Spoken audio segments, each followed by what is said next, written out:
This presentation is kind of following on a theme here, which we all started with anatomy of a watch. This, like the one for chronometry, is starting to go a little bit deeper into the subject.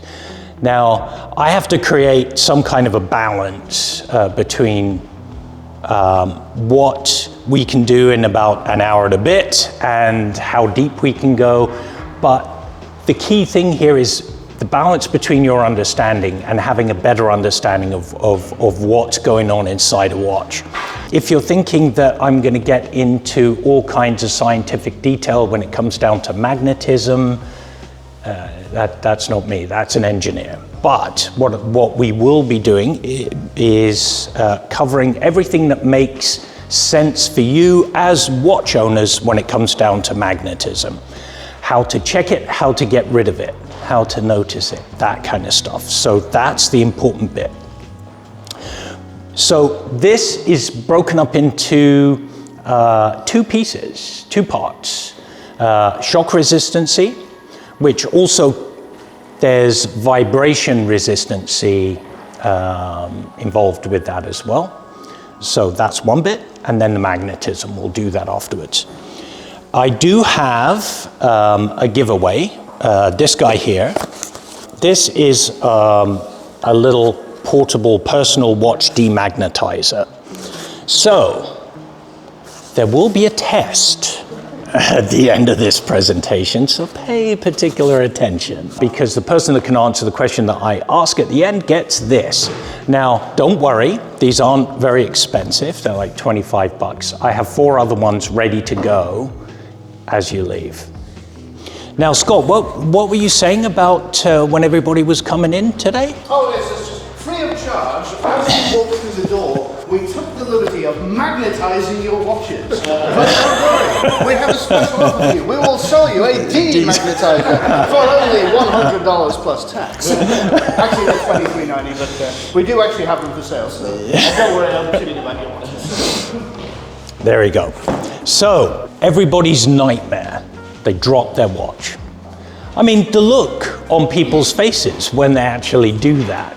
I mean, I can only imagine the look of my face when I've dropped watches. Now, I'd never drop any of your watches, but I do drop my own. Big culprits here for dropping watches. NATOs that don't have that little loopy thing underneath. If you cut that thing off, then just expect that watch to go shoo. Don't never trust it, okay? So, you dropped your watch. Things can happen. Things that you'll see right away. Oh my God, the watch has stopped. That's a bad one. Worst one. Oh my God, my sapphire crystal's broken. That's all you see at that point. You can't think of anything else other than the broken sapphire. But what about the poor movement? Look what it's just gone through. So this is all about that. So the first thing that I want to say here, just like I said for water resistance, is that there's no such thing as shockproof. Not even Bremont, with all of the stuff that they've done, have made a watch completely shockproof. This is why we use the word resistance, okay? Because, hey, I mean, if you're in, or there's a military officer in a helicopter that's got a winch, and something happens that catches the watch falls from 100 feet, hey, it's gonna be broken, right? For sure. I mentioned that story because I actually serviced, when I was working at Rolex, a watch from a military member that exact thing happened to. The watch was a mess, but we got it back with all the original parts other than the crystal. So yeah, it really is amazing.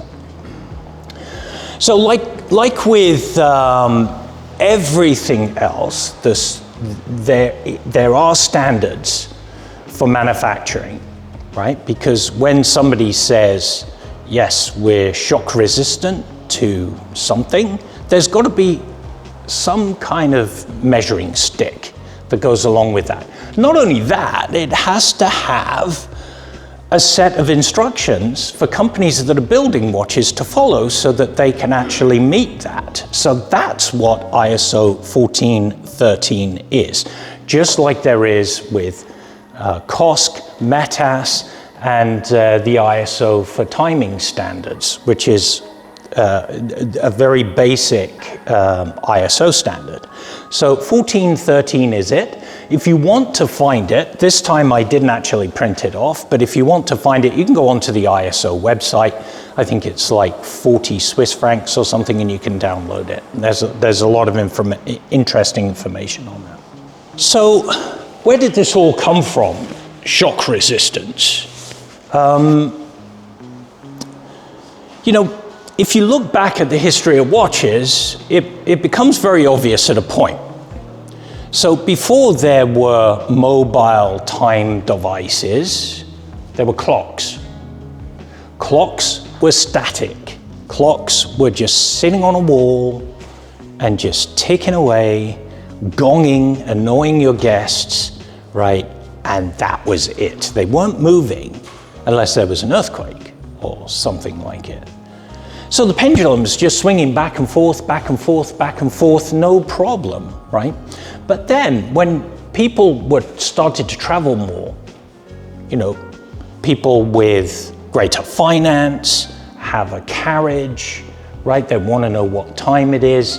It started off, the first mobile devices were carriage clocks, but they had a balance too, just like your regular watch, but it was a clock. They hadn't been able to miniaturize it enough, right? Then came the pocket watch. That was when watches truly became mobile. So, all this, when watches are starting to become mobile, this was in the time of Monsieur Breguet.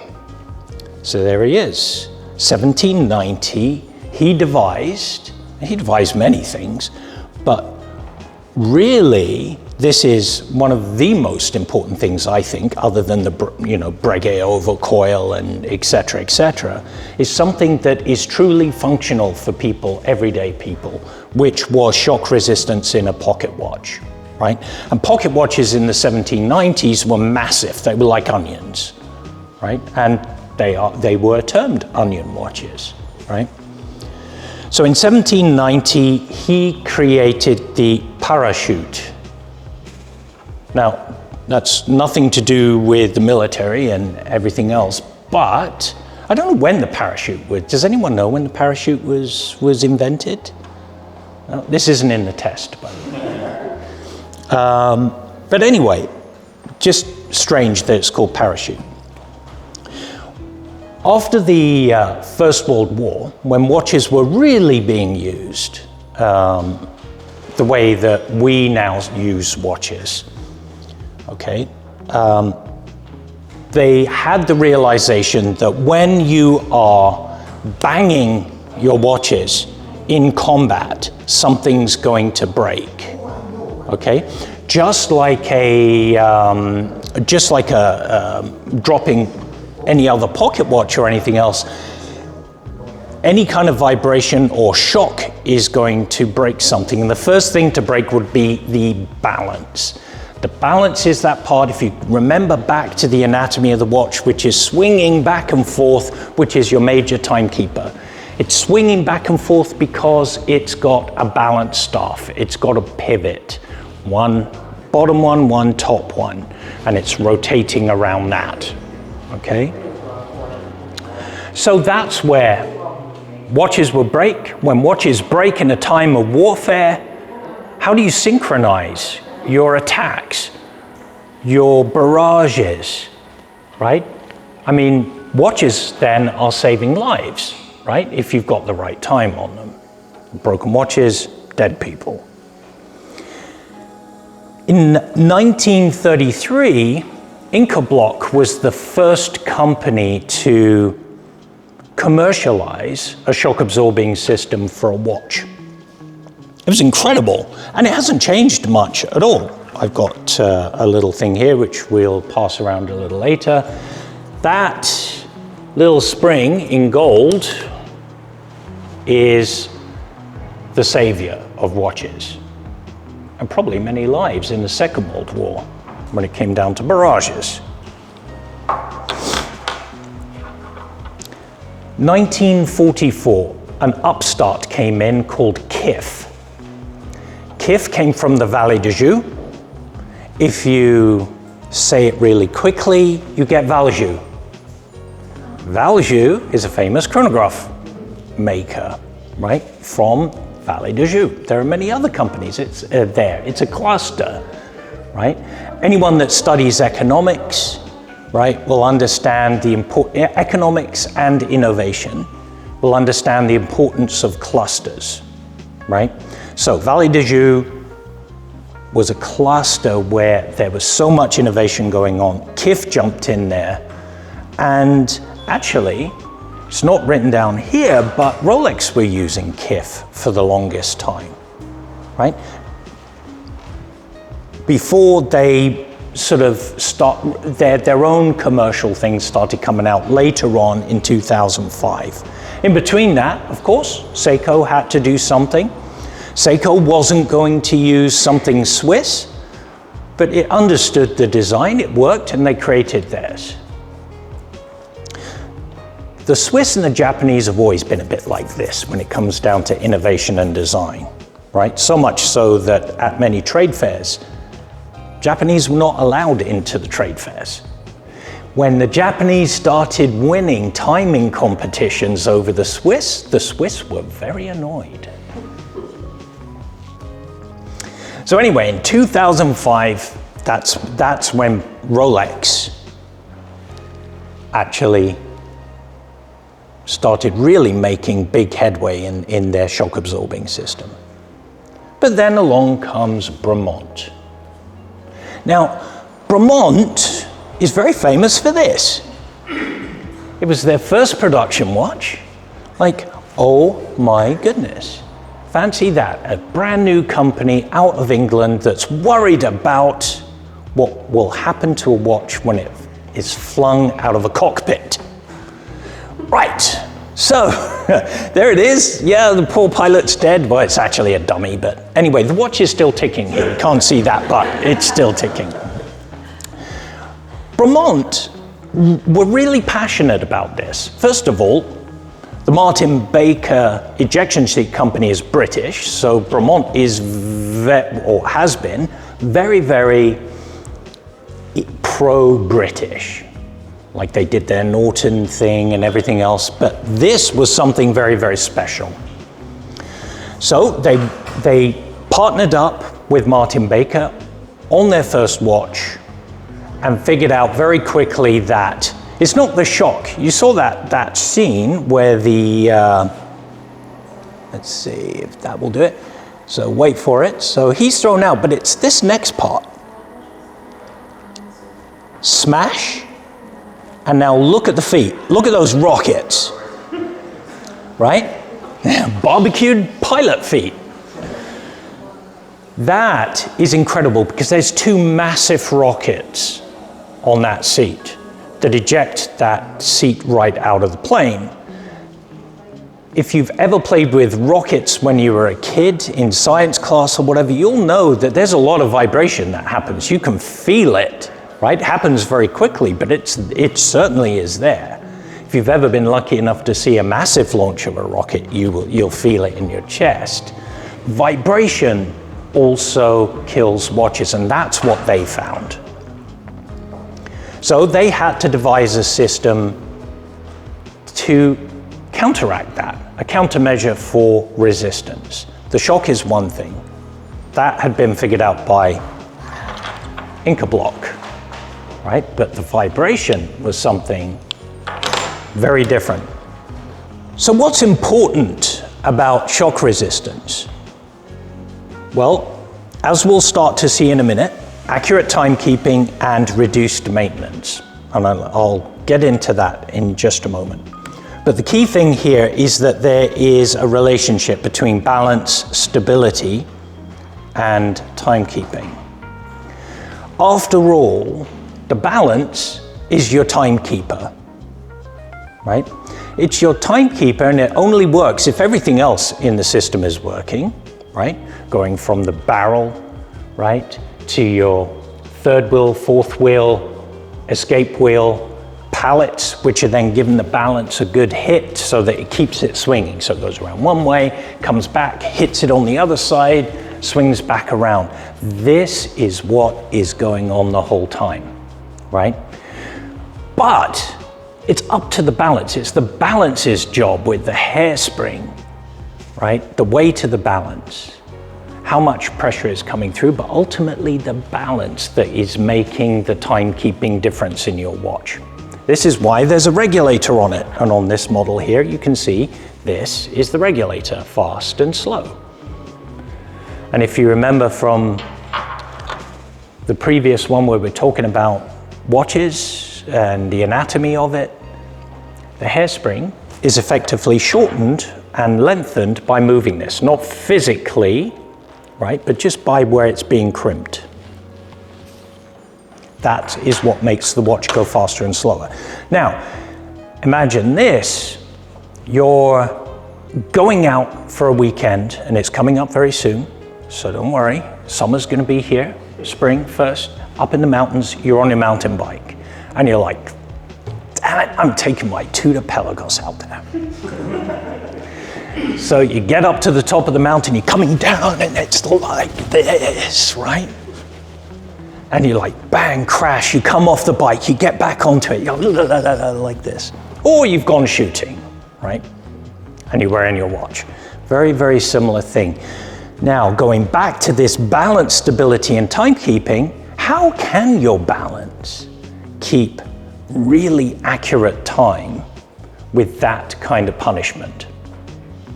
Well, I can tell you one thing, it wouldn't be doing it at all if it wasn't for a shock absorbing system.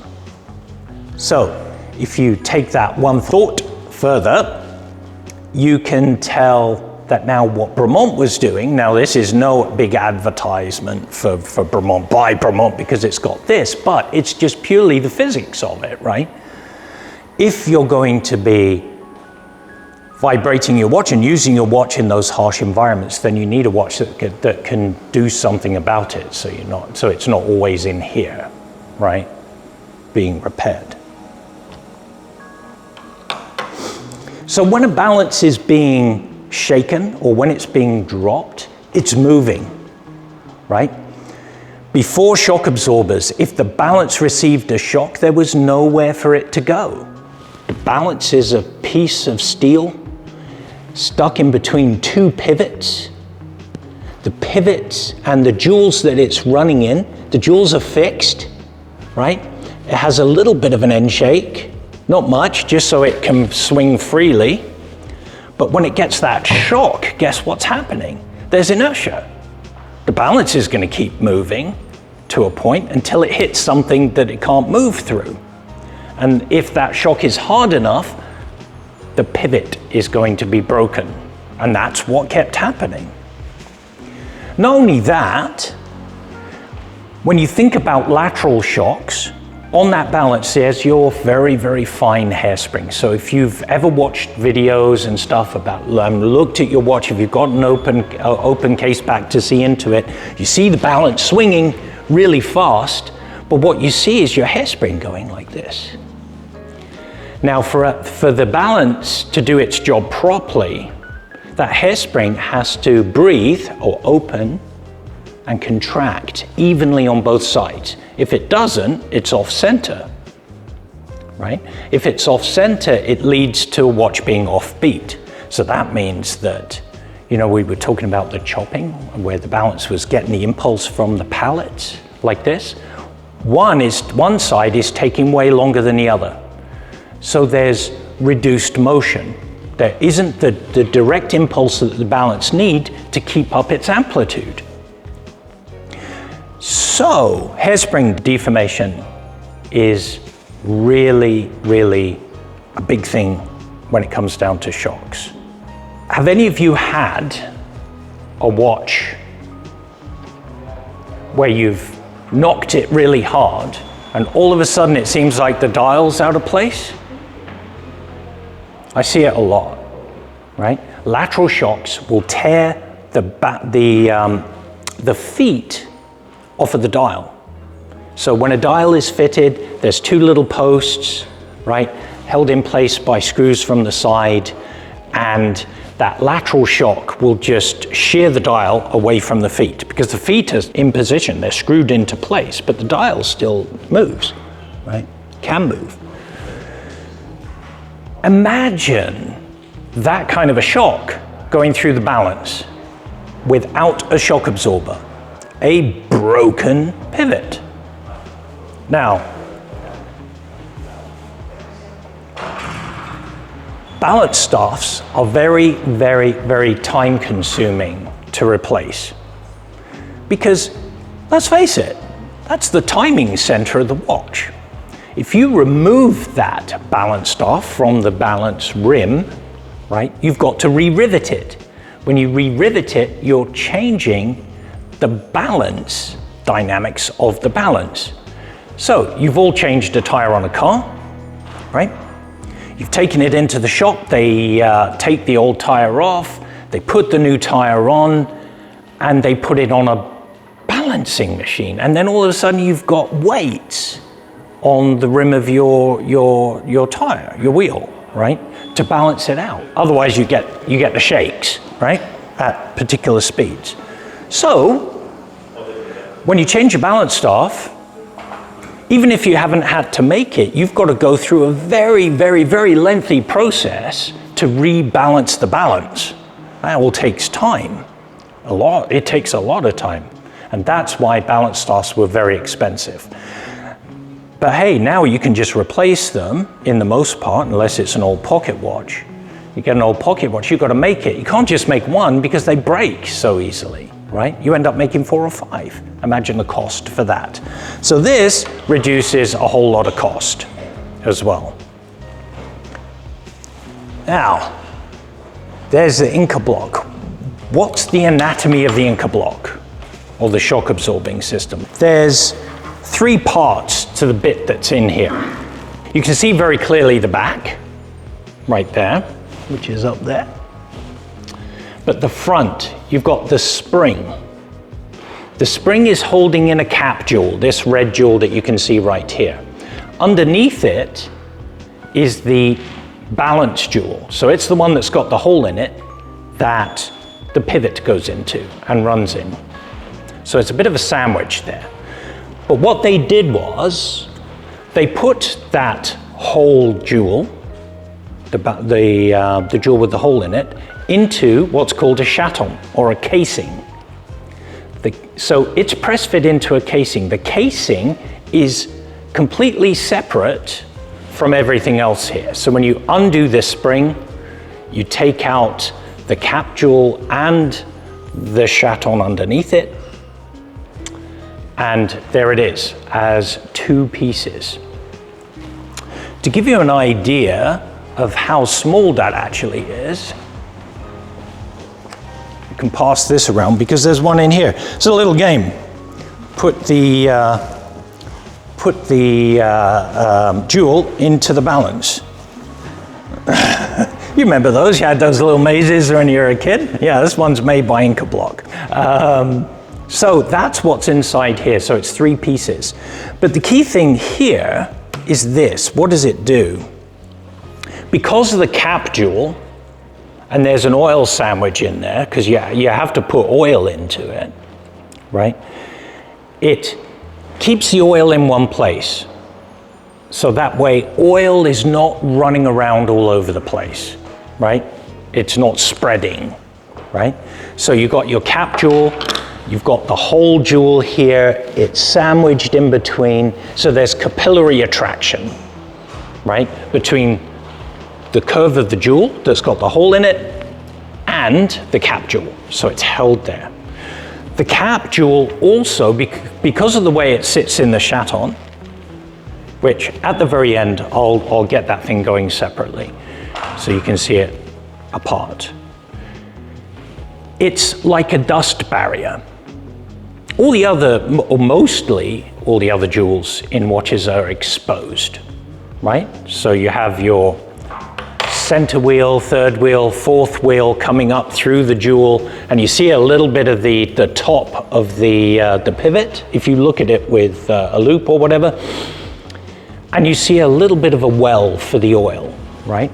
That, when dust and stuff gets in there, it will ultimately turn into a bit of a slurry. So, what this does is keep the oil clean, right? Really nicely. That cap jewel, yeah, it keeps it clean. And because of the spring, it's all pushing down. The only time it would move would be if this is a simulation of a balance pivot, put that into the hole and you start pressing on it, you can see the spring flexing, right? If you really want to see what's going on, I've got this guy. This is a little demonstration tool from KIF. This actually just arrived from Holland yesterday, by the way. Just happened to pop up on my radar and yeah, I had it DHL'd out to me. But this is what it's showing you from the side, okay, what's actually going on. So this bar across here is the balance. And you see the balance, you see the balance stuff in there and how it moves around. So you can, so your balance is floating, right? So you can all play with this. Start here, you pass that around. So are the springs absorbing the shock laterally or vertically or both? It's doing both, yeah. And on this side, you can play around with this to see what's going on. There we go. Hey, that's creepy, that thing's following me. So, it all boils down to, we don't want to break the balance pivots. You want the watch to be, the balance to be as stable as possible. So in this case, with these in place, it's kind of floating, right? And it prevents damage. Yeah, got that. So, if you wanted to see what's going on, let's hope this video works. This is Bremont were just a good example because I had some really good videos of this. Let's just see if we can get that going. Yeah, there we go. So that's the outer colored ring, and you're going to see them sandwich this rubber ring on the inside pretty soon. There it is. So then the movement is pushed into that, so the inner black rubber ring is it, and that's the vibration thing, that's the vibration damper. So rubber is a really, really good vibration damper depending on how dense it is. So as you're looking at that, here you can see many, many different types of spring arrangements. So here's KIF, the KIF Elaster, Omega made some, Eterna made some, right? So there's a whole bunch of them, but this is how it actually works.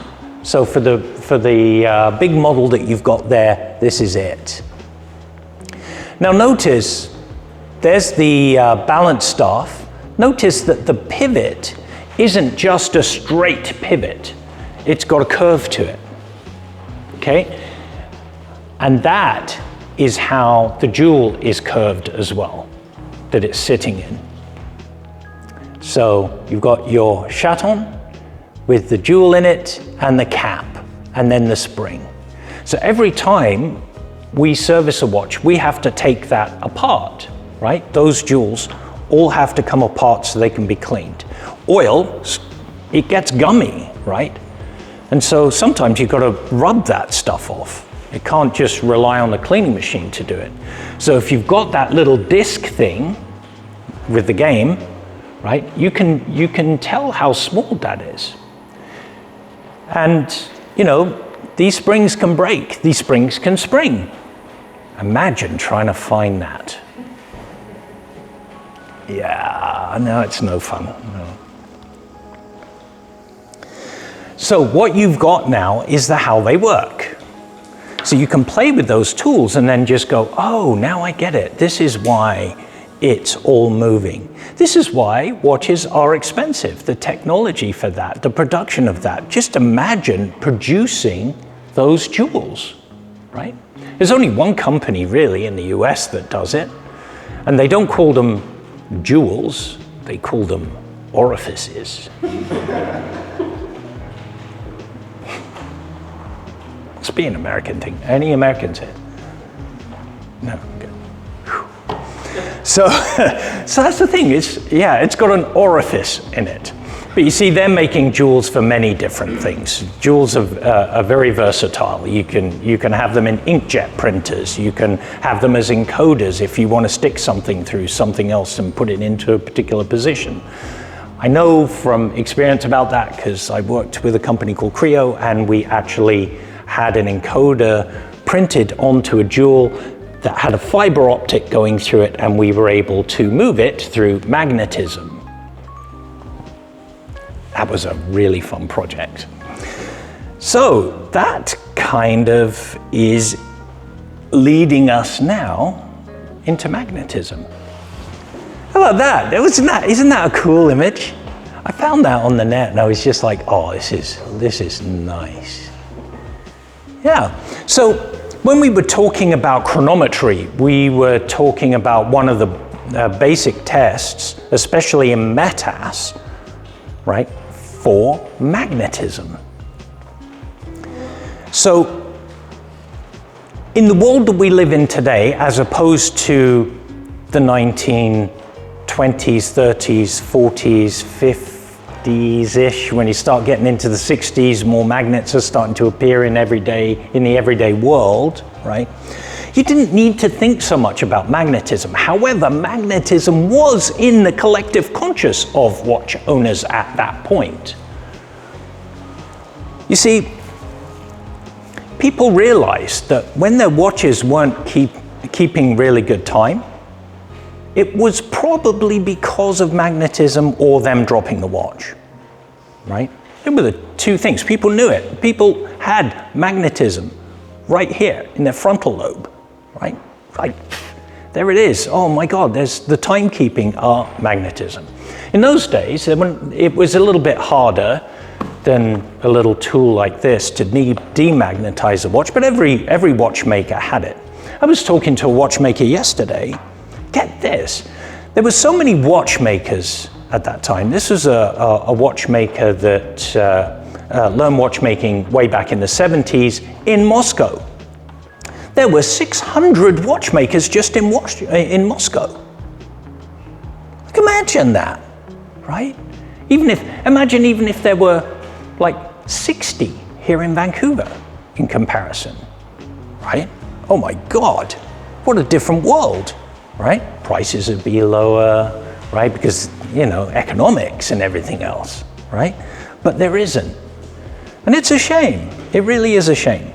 But more people are wearing watches now. So now people are getting back thinking about magnetism, because some of you have brought your watches into me and I've just gone clunk click and there you go, done.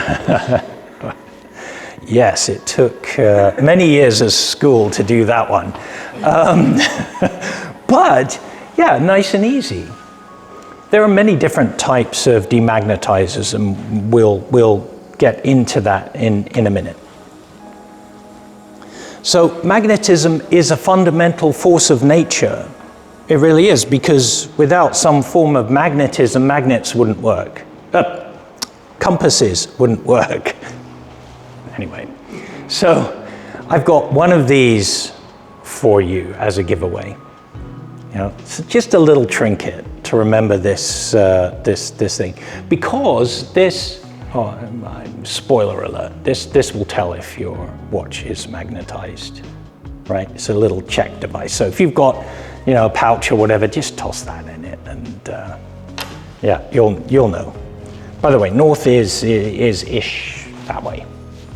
We'll see later. So, magnetic induction. The process by which a ferrous material becomes magnetized when exposed to a magnetic field. Like this.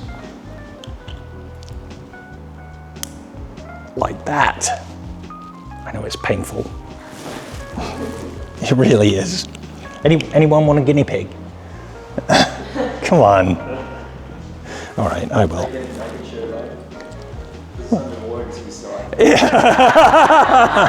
I tell you what, I'll do mine. Okay, I'm not worried at all. Yeah, it feels good to be able to do this. You know, it feels as good as like having a pocket knife in your pocket when you need it, right? That's what it feels like. This is highly anti-magnetic. It has a great name for that. That's kind of why I wore it today, by the way. So when a ferrous material becomes magnetized, it stays magnetized until it is demagnetized. Demagnetization is just reshuffling the atoms, right? Because when something becomes magnetized, they all line up. Kind of like that picture on with the omega. Everything lines up. And then you have north poles, south poles, rejecting poles, attractive poles, everything you did in high school, right? Nothing spectacular there. But when something becomes magnetized by a magnet, it will stay there. Then you need a tool.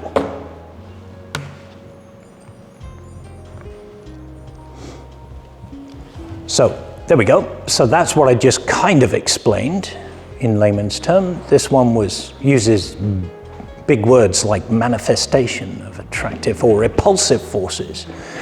But the exact same thing, nice and easy, if you get a magnet near it. Now, there's a magnet in this, right? A big one. All these power supplies, they all have magnets. Magnets are everywhere. I mean, geez, I've got even one right here, right next to my watch. Like door openers, they're everywhere and you don't realize it. You've got to have magnetism front of mind because it's important. Now you're going to say, but wait, my watch is METAS certified. Good, that's great. But what if it isn't? What if it's like, your Nomos watch? Just an everyday functional watch that looks really, really nice. And it's pretty and it's gorgeous. But it will become magnetized. It really will. The metal of the case is not designed to be anti-magnetic, right? The hairspring may be, and some components, but ultimately if the case becomes magnetized, that means that you're putting a movement inside a magnetic box. And that is going to affect the running of the watch. See, if only you could see when I put my magnet close to this, how it slows the balance down. It's incredible. The amplitude just completely drops right off, right? So, stay away from magnets unless it is METAS certified, but that doesn't mean to say it won't become. But there are materials now being used that really do change the game. And we'll get into that in a sec. So, as you can see by the slide behind me, magnetic fields affect particular components greatly. So, we were all talking about shock resistance and, or I've been doing a lot of talking about shock resistance, and the balance. The balance is one of those places that you really don't want to have magnetized. The mainspring can become magnetized, right? Here, I'll move the slide on so we can see this, right? The escapement can be magnetized. If we're not getting that impulse from the pallets evenly or hard enough because there's something else that is magnetized in the watch, or the pallets themselves are magnetized, then there's going to be an issue, right? You don't get a full impulse. Be like that, like trying to break wood or bricks, just won't break, right? There's just not enough power there. So, let's go through this. So the balance spring, when magnetized, the balance spring may stick together. That's another thing, right? So when oil spreads, you get, or when you've got oil in between a couple of things, there's capillary attraction, right? It's like putting a layer of water between two glass sheets, like try and break that. The attraction is so strong that you can't. You've got to like sort of wedge your way into it to start slowly breaking it. But when the balance spring is magnetized, even though they are made of resistant materials, right? They'll stick together. If two of the tines stick together, right? That's effectively shortening the hairspring. If you shorten the hairspring, the balance is going apeshit. Like this. You won't even see it, right? It's going so fast. It's crazy, right? So imagine what that has on the timekeeping of your watch. The balance is going crazy. You know, you're watching your seconds hand going, yeah, it's not good. The balance wheel itself also, just like a case, can become magnetized if it is of a particular material that isn't resistant to strong magnetic fields like this. So it too, maybe to a lesser extent, but it will have an effect. The escapement, as we said, hitting the balance to keep it going, giving it that impulse. So this is another thing, getting into alloys of steel, right? We've seen changes with metallurgy over the last 20, 25, maybe even 30 years where silicon is used a lot. So the tests, like METAS and everything else that will certify a watch, some of those watches have got silicon parts, right? They're never going to be magnetized anyway, so of course they'll pass that test. So do you see a little bit of marketing creeping in there? The Swiss have been always really, really good at that. So this is the thing. Right, you've got to consider the components of the watch. When you're buying a watch, consider what components are in it. And if you're buying a watch and you absolutely love it, but it isn't as anti-magnetic as something else, but you still love it, don't stop yourself from buying it. Buy it, but just know that you've got to watch out for little things. Simple as that. So, materials, soft iron in a case or a mu metal shield. Now, it isn't a Faraday cage. Well, it is, but it isn't, because it's a mu field. It's a shield. This has it. This is really cool. I love this because you open it up and take the case back off it. Poof, there's another case back. That's why this thing's so heavy, right? It's double shielded. So you've got a shield on the sides, you've got a shield on the back, and the dial acts as a shield. So the movement is completely encompassed, right? Aside from any other material being used in it that is somewhat non-ferrous, like Niverox hairsprings, etc., right? Anti-magnetic alloys, silicon components, Parachrom, the Rolex version of a silicon-esque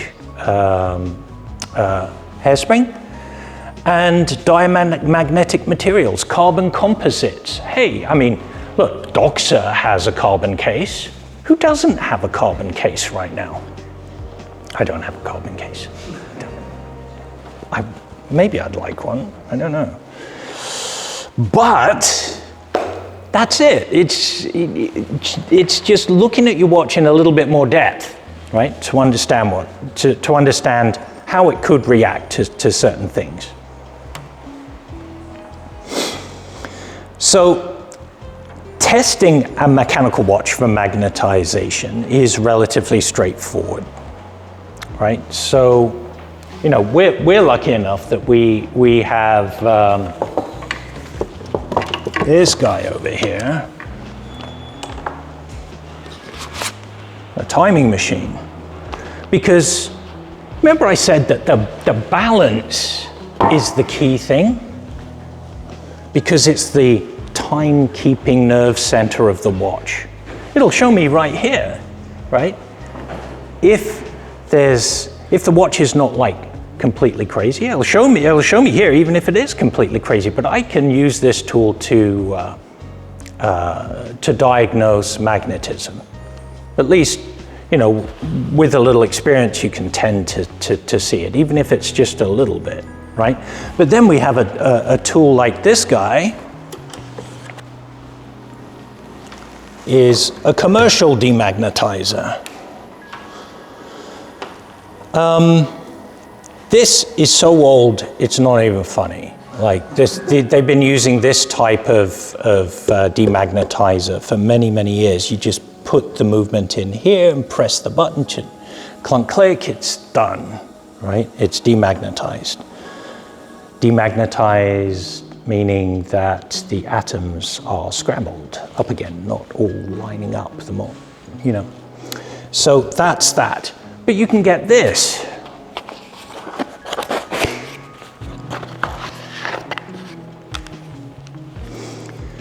So really, really inexpensive, right? They're, you know, 25 bucks, plug it in, works on 220 or 110, even better. Put the watch on top of it or your movement or whatever, press the button, it'll go sizzle, sizzle, sizzle, and it's done. It's fixed the problem. You can travel with this. Common misconceptions. When you're going through an airport and you go through, you know, metal detectors, or you put your watch through, I wouldn't suggest putting your watch through the X-ray machine, but you know, it's like you lose sight of it, right? It goes into a black box. It's like, I don't know. But it is not going to magnetize your watch. Okay, regardless of whether it's METAS or, you know, one of the other standards and everything else, it's not going to magnetize it. Okay, so if you think that's happened, it's happened because you've got it near a bloody big magnet, right? But something METAS anyway, you should be fine, just like this. But don't worry about it. Just don't lose sight of your nice watch if you're traveling. It's never really any good. So this next slide is called Let's Do It.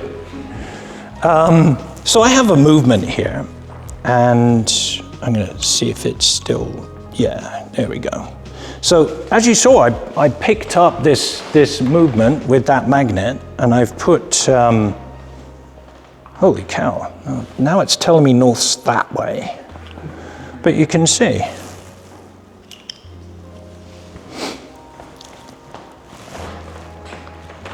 So if you pass that around real quick, these little magnets are absolutely fantastic at being able to tell you if your watch is magnetized or not. So here, I'm going to pass these around. Everyone grab one. You can open it up. There's plenty, one for everyone. There you go. Good. Okay. The other thing is, I get this question a lot, and your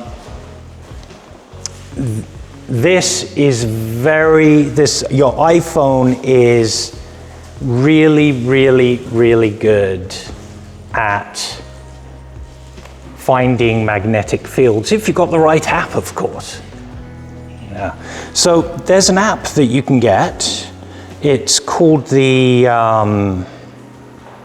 Physics Toolbox, or Physics Tool Suite. Yeah, Physics Toolbox.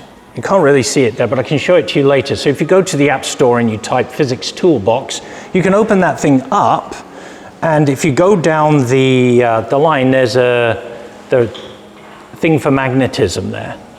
So at that point, you can hit the magnetometer, and it's got a little scale on it so that when you bring this thing up to it, it goes off the charts, and it tells you in how many microteslas, how strong the thing is, right? It's amazing. You didn't have to buy any other, and it's a free app, by the way, so you can, if you find that your watch is getting magnetized, just go Sherlock Holmes on it.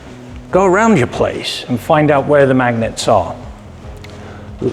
Best of all, do not leave your watch sitting on top of your phone overnight. Okay, that's it. But now you know that there's a cheap demagnetizer. It works really, really well. I'll plug this one in afterwards so you can see, and you can use that movement on it.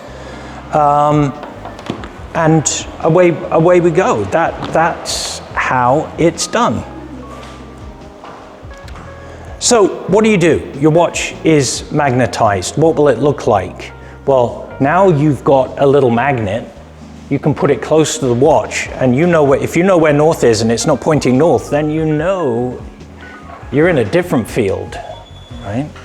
So use the magnet. It's yours. Keep it. They're great.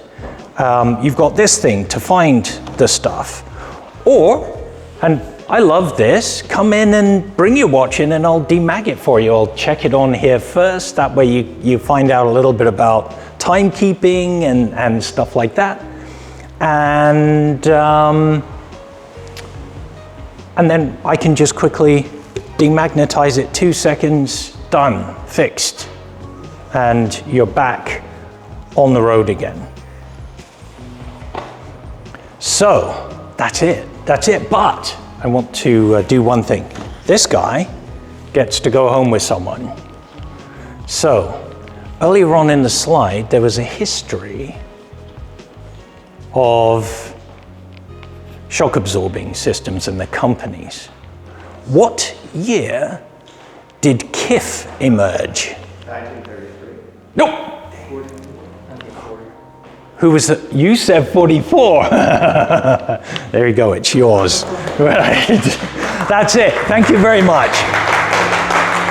You're very welcome. And if you would like one of these, we've got them up there. I've got 4 of them, $25 a shot, and they work really well. I'm going to plug this one in now, and enjoy the rest of your day.